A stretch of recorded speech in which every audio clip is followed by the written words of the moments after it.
Cher Bélier, bonjour, vous regardez Jean-François sur Fabiola Voyance. Voici vos prévisions printanières pour le mois de mars, puisque c'est le mois au cours duquel vous aurez l'occasion de fêter votre anniversaire. Le printemps qui revient et le Bélier, c'est le premier signe du zodiaque, un signe printanier justement, c'est-à-dire plein d'élan, à l'image de la nature qui, dès le retour du printemps, se tourne vers les premiers rayons du soleil.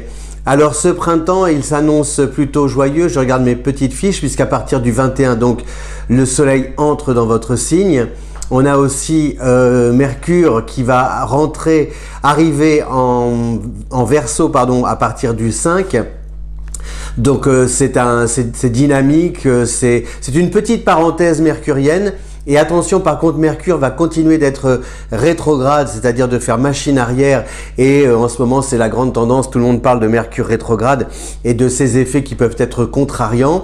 Donc du 5 au 10, Mercure est rétrograde, avec encore peut-être des remises en question dans votre vie, des interrogations, d'autant plus que Vénus continue aussi et séjourne encore chez vous jusqu'au 5. Donc on a vraiment ces 10 premiers jours, 5-10 premiers jours du mois de mars qui peuvent être encore un peu chaotiques avant de trouver un apaisement, un soulagement, une solution par la suite.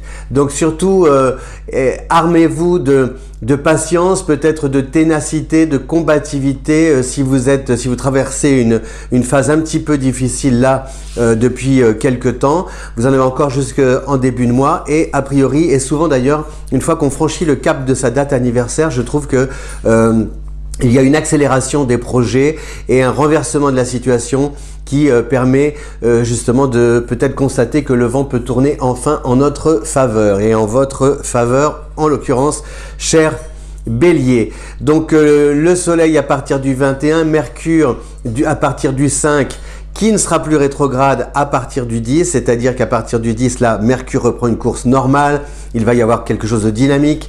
Avec Mercure en Verseau, c'est l'assurance aussi que d'avoir des amis, des personnes autour de vous qui vont vous aider, le travail en équipe, les projets collectifs, tout ça c'est très bénéfique pour le Bélier, ça vous donne de l'élan. Vous pouvez aussi lancer votre propre activité avec le concours, pas en solo, hein, vraiment c'est avec le concours des autres. C'est vraiment la notion de communication du réseau grâce à l'influence de Mercure en Verseau. On parle beaucoup, on dialogue, on ouvre les idées, l'esprit, tout ça c'est très ouvert et donc ça crée une émulation avec une grande comment dire, une tolérance par rapport aux idées, alors que le Bélier est quand même, vous avez parfois la réputation d'être un petit peu catégorique. Et bien là, justement, vous allez prouver que vous êtes capable d'écouter comme ça plusieurs sons de cloche, plusieurs avis, plusieurs points de vue, et puis d'écouter les conseils, et puis d'en tirer parti et de savoir justement quel enseignement tirer des situations, quel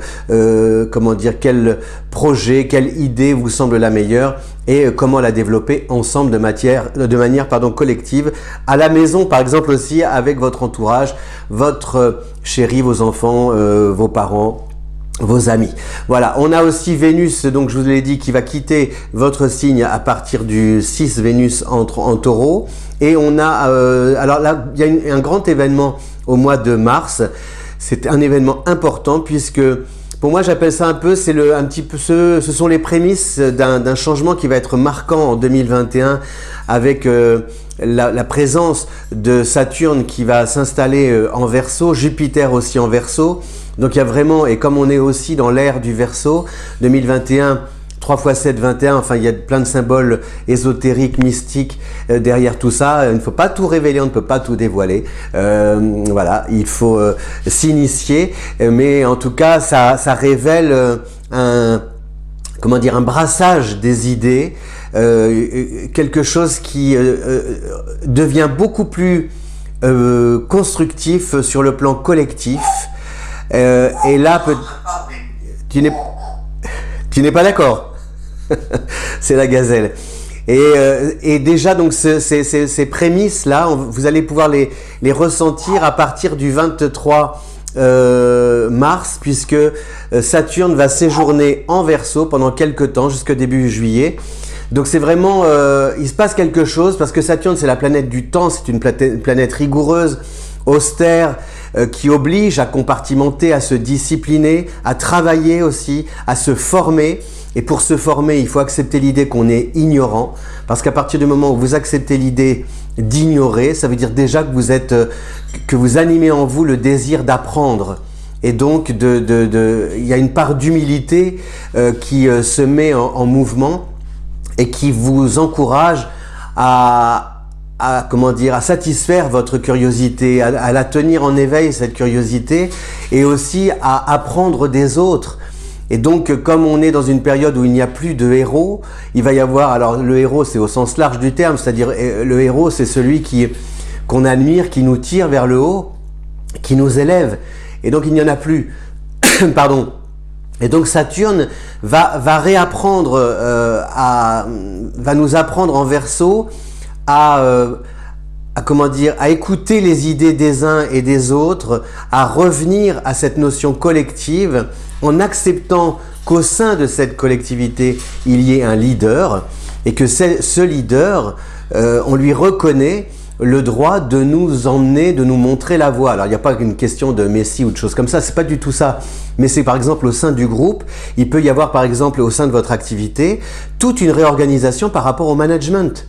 Peut-être qu'on va s'apercevoir qu'on s'est carrément, qu'on a fait fausse route en croyant qu'il fallait manager l'humain avec une sorte d'autorité, tu fais ce que je te demande, etc., etc. Et là, aujourd'hui, il va y avoir quelqu'un qui va peut-être être charismatique et qui va tenir compte au niveau du management dans votre entreprise, par exemple, de votre avis, et qui va comprendre que si vous vous sentez bien dans votre travail, eh bien vous allez travailler mieux. Enfin bon, on n'en est pas là, mais c'est un peu ça, cette influence de Saturne en Verseau, c'est comment réapprendre en groupe à apprendre les uns des autres, à se comprendre, à admettre les différences, mais vraiment par un travail assidu, et ce travail peut-être le coucher par écrit. Vous voyez, en faire quelque chose qui peut devenir, qui peut passer par le pouvoir législatif, enfin il peut y avoir plein de choses comme ça. C'est intéressant. Donc pour vous, cher Bélier, ça se traduit par quoi? Cette arrivée de Saturne, pardon, en Verseau, ça se traduit par une réorganisation de votre temps de travail. Vous allez peut-être moins foncer, vous allez davantage planifier, structurer, être moins impatient qu'avant. Et comprendre que chaque étape est essentielle pour vous enrichir, pour progresser et aller de l'avant. Voilà. Et ça, c'est bénéfique parce que plutôt que le but à atteindre, c'est à chaque escale que vous allez pouvoir progresser. Voilà. Et alors donc après on a quoi d'autre? Je regarde mes petites fiches. Mars en Capricorne, donc jusqu'au 30, attention, par rapport au Bélier, ça forme un carré, donc il y a une sorte de combativité et de lutte intérieure. Il y a un gros travail à faire par rapport à cette arrivée printanière pour vous, cher Bélier, et à ces mouvements planétaires. Il se passe plein de choses, c'est-à-dire que les actions que vous avez entreprises jusqu'ici, vous ne pouvez plus les mener de la même façon.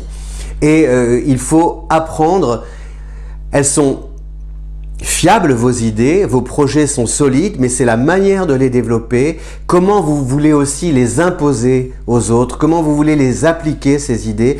C'est tout ça qu'il faut réorganiser, aussi bien d'un point de vue structurel, enfin c'est-à-dire vraiment de petit A, petit B, petit C, et comment vous impliquez votre entourage dans le développement de vos projets. C'est un peu complexe, on n'a pas trop le temps d'en parler, il faudrait parler plus longtemps de tout ça, mais c'est une remise en question qui va se faire petit à petit à travers les événements auxquels vous allez être confrontés. Et à chaque fois que vous serez confronté à ces nouveaux événements, à ces changements, à ces imprévus, vous pourrez mesurer à quel point le fonctionnement qui a opéré jusqu'ici, eh bien, il connaît ses limites, il atteint son plafond, raison pour laquelle il faut peut-être changer de manière de fonctionner. Mais vous seul être maître à bord, hein, vous êtes maître de votre propre destin, donc personne n'a le droit de vous dire comment faire et encore moins votre astrologue. Voilà, libre à vous ou de continuer comme vous le faisiez ou de changer. Voilà, c'est tout, c'est le libre arbitre est toujours l'essentiel. Je regarde mes petites fiches, on a la pleine lune en Vierge le 8, donc bon, c'est pas très... Et puis la nouvelle lune en Poisson, donc ça vous influence peu, cher Bélier. Voilà vos prévisions pour ce mois de mars, donc c'est vraiment il y a un enjeu très important avec l'engouement, l'enthousiasme de franchir un cap puisque vous allez fêter votre anniversaire. Et donc ça donne toujours de l'élan. Il y a le retour aussi donc du printemps. Il y a quelque chose qui est très dynamique, mais en même temps, si vous reprenez vos vieux schémas du passé, vous risquez de faire fausse route parce que Saturne, à partir du 23, et puis aussi la rétrogradation de Mercure en début de mois, et puis Vénus qui est encore là aussi en début de mois, tout ça concourt comment dire, à vous freiner, non pas vos élans, mais comment dire, ça transforme la manière dont vous appréhendez la vie, la situation, l'amour, l'autre, etc., etc. Donc c'est un peu... par exemple, ça peut se traduire par un nouvel environnement. Si vous déménagez, eh bien, ou si vous changez de région, de pays, de lieu, il faut s'adapter aux autres, ben oui, et ce n'est pas toujours facile. Et si vous y allez comme ça, en sautant à pieds joints dans le projet, sans tenir compte forcément de ce qui vous environne, de ce qui est autour de vous, ça ne fonctionnera plus comme par le passé. Avant, ça a fonctionné peut-être. Là, ça risque de ne plus fonctionner. Elle le dit, la gazelle. Je vous remercie de votre fidélité à Fabiola Voyance, cher Bélier. Je lis mes petites fiches parce que je n'ai pas trop de mémoire. J'ai la mémoire qui flanche. Non, je ne chante plus. Études astro personnalisées. Oui, vos études astro personnalisées, votre thème astral et vos compatibilités amoureuses, eh bien, sont à retrouver à votre disposition sur le lien qui se trouve en description. Et oui, il vieillit l'astrologue, il a la barbe blanche et il cligne des yeux pour lire ses fiches comme Guy Lux. C'est pas grave, c'est la vie. Hasta luego, cher Bélier. Merci de votre fidélité. À bientôt. Ciao!